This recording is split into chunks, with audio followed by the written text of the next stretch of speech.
In today's video, we're going to show you how to use a food scale so you can accurately track your calories and macros for the best fat loss results possible.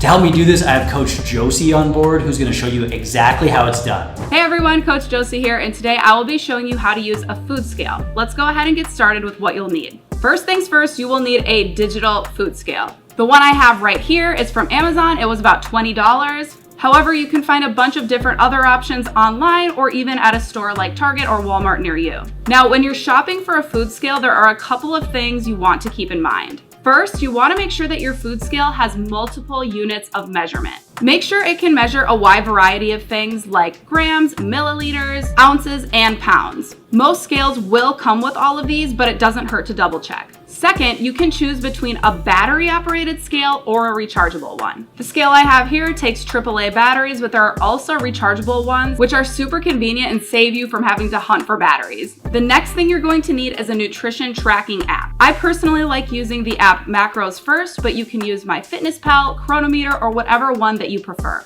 All right, now that that's over with, let's go ahead and actually talk about how to use your food scale, starting with the different buttons and settings you will find on it. First, you have your power button, which is pretty self-explanatory. That's going to turn the scale off and on. Second, you're gonna have a tare or a zero button. This is what you're going to use to zero out the weight on your food scale, which I'll show you how to do later. And then lastly, you have the unit button. This is the button that lets you switch between grams and ounces and all of the other units of measurement in your scale. All right, let's dive into weighing and tracking your food with a food scale. Now, there are two main ways to do this. The first is by adding food directly to your container and weighing it from there. This is the method that I tend to use the most often. First, I'm gonna turn my scale on and then place my container right on top. Now, as you can see, the scale is including the weight of my container, so I'm going to push that zero or tare button to zero it out. Now that my container is on top and my scale is zeroed out, it's time to add my foods. And today I'm going to be measuring out some oats. Now, I am going to be using grams for my oatmeal. However, if you need to change between units, you just simply push that unit button to get to your desired unit of measurement. If you're not sure which unit of measurement to use, I've got a quick guide on screen now showing you common foods and their recommended units of measurement. But if you're ever unsure, just check your nutrition label. Right next to serving size, it will tell you the exact unit of measurement you should be using. For example, on these oats, my serving size is a half cup, or as you can see in parentheses, 40 grams dry. So now that I know exactly how much I should be adding to my bowl, I'm just going to grab either a spoon or a measuring cup and add 40 grams exactly to my container. And if you kind of overshoot, which I just did, very much so, you can just take some out and put it back into the container. And there we go, it's really that simple. Now from there, I'm just going to scan my nutrition label in Macros First and add this food to my food log. Boom, really that simple. Now, if you are going to be eating more or less than the recommended serving that's just on the label, in Macros First, you can input the exact grams that you measured in your bowl and it will automatically adjust your calories and macros for you. Another thing that I really like about Macros First is if I have an exact calorie or macronutrient goal,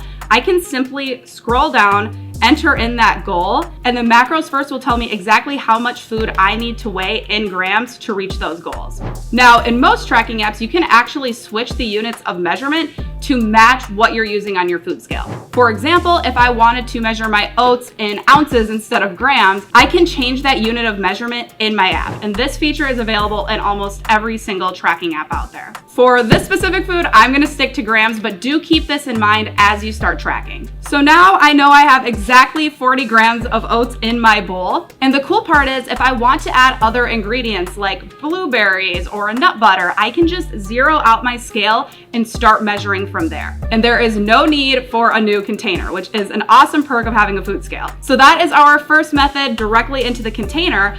But before I move on to our second method, you might be wondering, why not just use measuring cups? And there are two main reasons. First, food scales are just much more accurate. For example, when I use my half cup measuring spoon here, level it out, and I put it into my food scale, that's actually 54 grams of oats, which is 14 more grams than our serving size says. And that discrepancy alone adds 50 extra calories, which if you're consistently doing this throughout the day with a variety of foods, can definitely add up. I personally prefer using a food scale because it's just more convenient and there's less cleanup. Instead of pulling out my entire collection of measuring cups and tablespoons, I can just go ahead and use this one tool, put it into a single container, and I don't have to do a bunch of dishes afterwards. All right, now let's move on to the measuring method number 2, the subtraction method.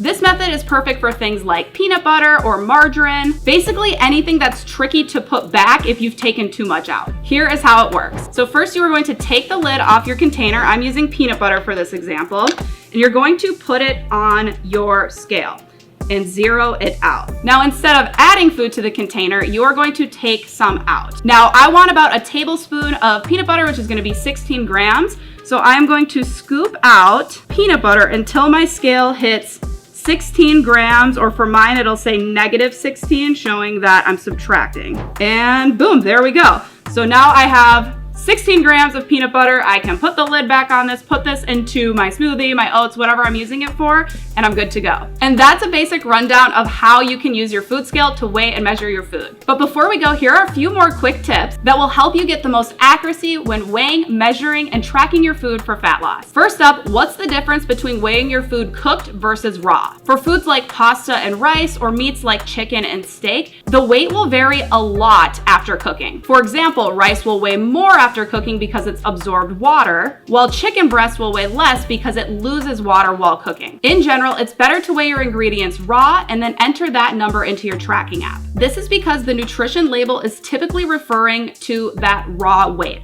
And a lot of times your label will tell you the difference between dry versus cooked. But don't panic if you forget to weigh your food before cooking, or you're batch cooking meals and you don't really know how many servings is in everything once it's cooked. Just make sure to specify in your tracking app that you are logging the cooked weight for the best accuracy. Second, some foods don't come with a direct nutrition label and they are naturally variable in size, things like bananas and apples. This is where your food scale really comes in handy. You can simply place your fruit or similar food on your scale, get the exact weight, and then input that into your tracking app for precise measurements. And my last tip, use your tracking app to create your portion sizes for you. A lot of people tend to track and create their meals as they go, but you can use an app like Macros First, or really any other tracking app, to pre-track and create a meal that already has the perfect macros already set. Then all you have to do is follow those amounts in your tracking app when weighing and measuring your food. For example, if I created a protein oats breakfast already tracked in Macros First, I can just weigh and measure my ingredients based on what's in my app to get the perfect measurements every time. This is also applicable to having a meal plan that your coach sends you, or finding a meal plan online.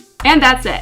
Using a food scale is really simple, and it's the most convenient way to measure and track your macros so that you can make sure that you are sticking to your calorie and macro goals for the best fat loss results. Thank you, everybody, and back to you, Mark. Thanks, Coach Josie, for that rundown on how to use a food scale. If you're a personal trainer or a nutrition coach, feel free to send this video over to your clients or include it in a welcome email as a helpful resource to help your clients get started. And as great as all these tips are, if you're really serious about losing fat or starting a nutrition coaching business, the next thing I'm gonna have you do is check out this video I've linked up right here. Today we showed you how to use a food scale. In this video, I'm gonna show you how to set up your macros for fat loss. So make sure to check it out now, and I'll see you in the next video.